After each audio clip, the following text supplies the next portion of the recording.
We are back with Dr. Berkeley Almand-Hunter. We're talking about artificial intelligence and how to make it work for you. Thanks for staying with us. Thank you. So we were just talking about AI in the workplace and some tools to maybe make jobs a little easier.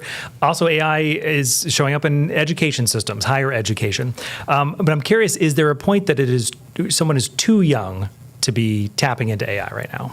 I think so. So I have elementary school age children, and I do not give them access to AI. I think it's well researched that children that age should have as limited access to screens as possible. What's that conversation like, though, in terms of, because AI is out there, obviously it's on television, it's, on the internet.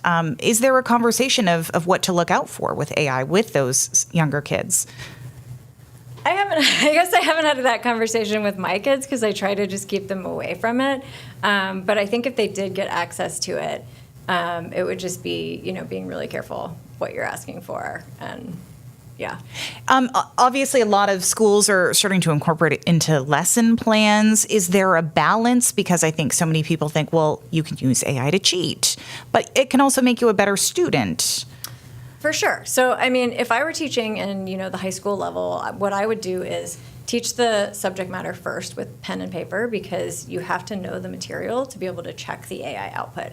And then after that, I would teach them how to use AI well. So, for example, in writing, I would ask them to come up with the ideas themselves. They've shown that AI writing is much less broad in its ideas than human ideas, and that thinking of ideas yourself is a really important part of learning.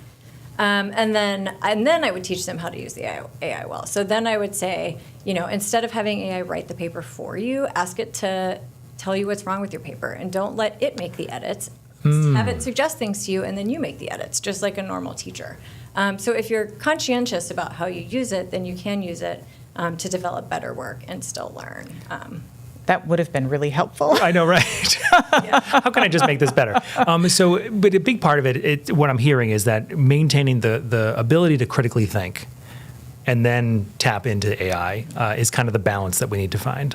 It's really important, and I think that critical thinking is more important than ever. Lots of people are just using AI to produce their work and not giving any input, and it's pretty obvious to people who use AI a lot when that happens.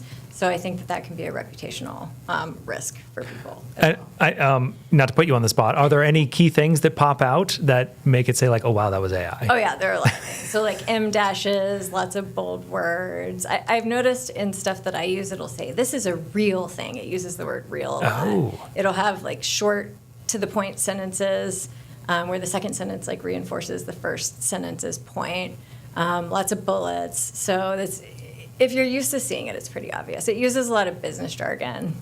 I just want to wrap up with this. You keep talking about the output, and I heard you mention in the last half hour that essentially you can look at that by asking it to give you the resources. So otherwise, it's kind of like going on Google and saying, give me the answer to this, and then just taking whatever comes up. Exactly. It'd be like if you took the first thing that came up, but you didn't even know where it came from. So if you ask it to give you references, it will give you references. Sometimes they're made up, and sometimes they're not where the information came from. That is getting better with each generation of model. But if you go and check those references, that's how you can still doing the work. Still do the work, yeah. And it really jumped out to me of what you had commented a moment ago of know the subject. Mm-hmm. Don't use it to do a blind research project. Know the subject, know the information, then that way you can check it more easily. Great tip.